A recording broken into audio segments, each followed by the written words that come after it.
This is TBC Sports Center live on the station, and I am Promise Efoge. Also on the show, Bristol City scores, and it is on.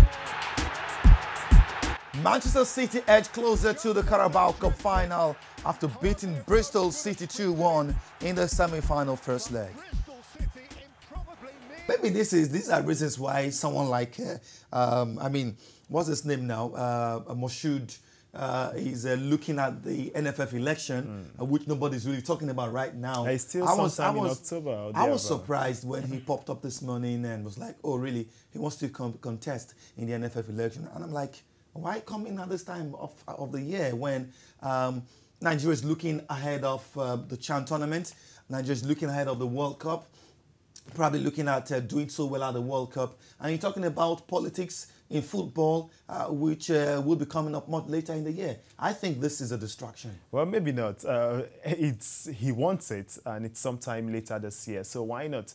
And the presidential election is next year, and before you know it, people will start declaring interest. But coming back to football, this guy is kind of relatively unknown by many here in Nigeria. And so if he needs a popularity, he needs to start building it now. Maybe that's what he's doing.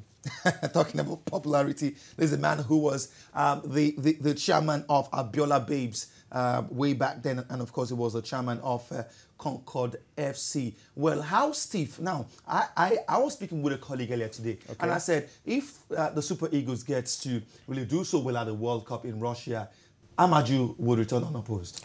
Maybe, maybe, but if the Eagles get perhaps to the semi-finals of the World Cup. Oh, come on, Promise. We dream a lot.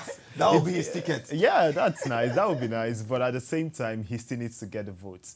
Returning unopposed will now be a factor of the guys stepping down for you. But the question is, will everybody Trust me, Wilfred, to do if so? the Eagles get to the quarterfinals, semi-finals of the World Cup, even fans will vote for Amaju. Right. But we know they will be eligible. The state FA's chairman. It's the Congress usually. Exactly. I'm just being sarcastic there. Yeah, all right, Wilfred, thanks for coming on the show. Always a pleasure. And a big thank you to my production crew. All right, the show returns same time tomorrow. Till then, I remain Promise Efoge. Have a splendid night rest.